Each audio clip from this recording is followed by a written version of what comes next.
శ్రీ మాత్రే నమః వారాహీదేవి నమః అందరికీ నమస్కారం అండి. ఈరోజైతే మీ అందరికీ లక్ష్మీ కుబేర మంత్రం గురించి తెలియజేయబోతున్నాను. కోట్లకు అధిపతి చేసేటువంటి అద్భుతమైనటువంటి లక్ష్మీ కుబేర మంత్రం గురించి చెప్పుకుందాము. అయితే ఈ మంత్రాన్ని ఎప్పుడు జపించాలి, ఎన్నిసార్లు జపించాలి అనేది వీడియోలో క్లియర్గా చెప్తానండి. వీడియో ఎక్కడా స్కిప్ చేయకుండా చూడండి, అప్పుడే ఏం చెప్తున్నాను అనేది మీకు అర్థమవుతుందన్నమాట. ఎటువంటి సందర్భంలో జపించాలి అనేది కూడా మీకు అర్థమవుతుంది. చిన్న రిక్వెస్ట్ అండి, వీడియో నచ్చితే కనుక ఒక చిన్న లైక్ అనేది ఇవ్వండి. మరిన్ని వీడియోస్ కోసం మన ఛానల్ని సబ్స్క్రైబ్ చేసుకోండి. ఈరోజైతే తెలియజేయబోతున్నటువంటి ఈ కుబేర మంత్రం అనేది కుబేరునికి ఎంతో ఇష్టమైనటువంటి ప్రీతికరమైనటువంటి మహామంత్రం అన్నమాట. అయితే ఈ మంత్రాన్ని ప్రతి ఒక్కళ్ళు కూడా జపించవచ్చండి. ఆడవారైనా మగవారైనా ఖచ్చితంగా జపించవచ్చు. కానీ కొన్ని సందర్భాల్లో మాత్రం జపించకూడని పరిస్థితులు ఉంటాయి. అవి కూడా తెలుసుకుందాము. అలాగే ఈ మంత్రాన్ని జపించే వాళ్ళు ఎవరైనా సరే చక్కగా స్నానం ఆచరించిన తరువాత జపించటం వలన ఫలితం అనేది అద్భుతంగా ఉంటుందన్నమాట. దీనిని ఎప్పుడు జపిస్తారు అంటే సాయంత్రం వేళలో ఎక్కువగా జపించటానికి ప్రయత్నం చేయండి. కుదరని వారు ఉదయాన్నే బ్రహ్మముహూర్తంలో జపించటానికి ప్రయత్నం చేయండి. ఎప్పుడైనా సరే ప్రతి మనిషి కూడా వేకువజామున 5 గంటల లోపు లేవటం అనేది మనకి మనశ్శాంతిని కూడా కల్పిస్తుందన్నమాట. ఆ సమయంలో లేచి చక్కగా పూజ చేసుకున్నా కూడా ఆ రోజు మొత్తం చాలా ప్రశాంతంగా ఉంటుంది.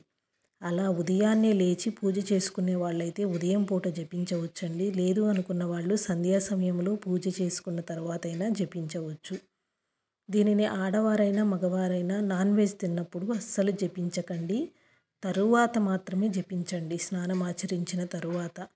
ఆడవారైతే పీరియడ్స్ టైంలో కూడా జపించకూడదండి. ఎందుకంటే మనకి అమ్మవారి మంత్రాలు అనేవి బీజాక్షరాలతో కూడుకొని ఉన్నాయి కాబట్టి అలాంటి మంత్రాలను నాన్ వెజ్ తిన్నప్పుడు కానీ పీరియడ్ టైంలో కానీ జపించకుండా ఉండటం అనేది చాలా మంచి పద్ధతి కూడా. ఈ విషయం తెలియని వాళ్ళు తెలుసుకుంటారని చెప్తున్నానండి. తెలిసిన వాళ్ళైతే స్కిప్ చేసేయండి.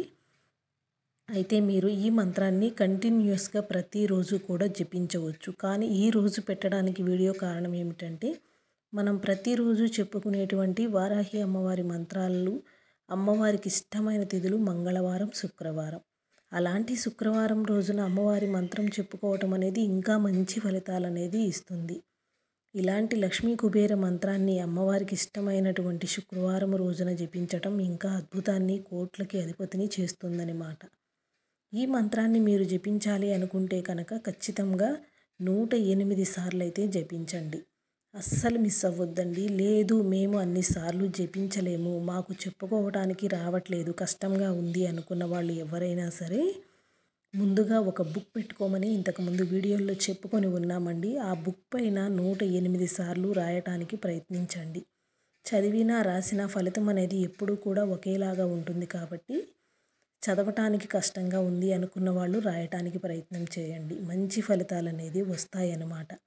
అందులోనూ మంగళవారం, శుక్రవారం రోజు చదవటం మొదలు పెట్టినట్లయితే కనుక ఆ తల్లి ఆశీస్సులు కూడా మీ అందరిపైన ఉంటాయి. రాత్రి 10 గంటలు దాటిన తర్వాత జపించటం అనేది కూడా మనకి ఒక మంచి పవర్ని ఇస్తుందన్నమాట. ఎందుకంటే మనం వారాహి అమ్మవారి మంత్రాలు అనేవి ఎప్పుడు కూడా రాత్రి వేళ జపించండి అని ప్రత్యేకంగా వీడియోల్లో చెప్పుకుంటూ ఉన్నాం కదా. అందుకోసం అనేసి మీకు రాత్రి వేళ జపించండి అని పర్టికులర్గా చెప్పటం జరుగుతుంది. ఇప్పుడైతే మీ అందరికీ అర్థమైందండి ఎన్నిసార్లు జపించాలి, ఏ సమయంలో జపించాలి, ఎవరు జపించాలి అనేది క్లియర్గా అర్థమయ్యిందని అనుకుంటున్నాను. అట్లాగే మరికొన్ని విషయాలు చెప్పుకునే ముందుగా చిన్న రిక్వెస్ట్ అండి, వీడియో స్కిప్ చేయకుండా చూడండి. వీడియో నచ్చినట్లయితే లైక్ చేయండి. అయితే మంత్రం ఏమిటి అనేది మీకు స్క్రీన్ పైన స్క్రోల్ చేసి చదివి వినిపిస్తాను. ఖచ్చితంగా ఎవ్వరూ కూడా మిస్ చేసుకోవద్దండి. ఎందుకంటే మనకి శుక్రవారం ఇవాళే మొదలు పెట్టడానికి ప్రయత్నం చేయండి. ఈ రోజున అమ్మకి ఇష్టమైనటువంటి శుక్రవారము తిథి కలిగి ఉంది కాబట్టి చాలా చాలా మంచి ఫలితాలు అనేవి వస్తాయన్నమాట. ఇప్పుడు వీడియో చూసిన వాళ్ళు వెంటనే జపించడానికైనా ప్రయత్నం చేయండి. కాకపోతే పీరియడ్ టైంలో ఉన్నవాళ్ళు అస్సలు జపించకూడదు.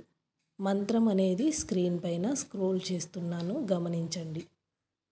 అయితే దీనిలో చిన్న రిక్వెస్ట్ ఏమిటంటే, ఇంతకుముందు వీడియోల్లో మనం చెప్పుకొని ఉన్నాం కదండి. ఇప్పుడైతే మీకు మంత్రం చూపిస్తున్నాను.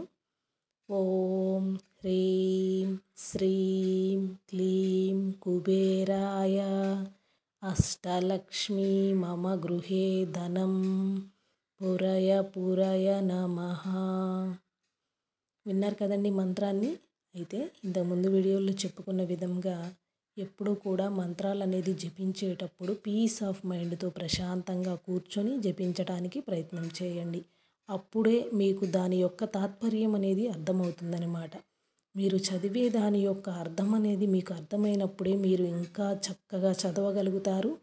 దాని యొక్క లాభం ఏమిటనేది మీకు అర్థమవుతుంది. కాబట్టి ప్రశాంతంగా ఎర్లీ మార్నింగ్ కానీ రాత్రి పడుకోబోయే ముందు కానీ ఈ మంత్రాన్ని జపించడానికి ప్రయత్నం చేయండి. మీ అందరికీ కూడా మంచి జరగాలని మనస్ఫూర్తిగా కోరుకుంటున్నాను. Thanks for watching this video.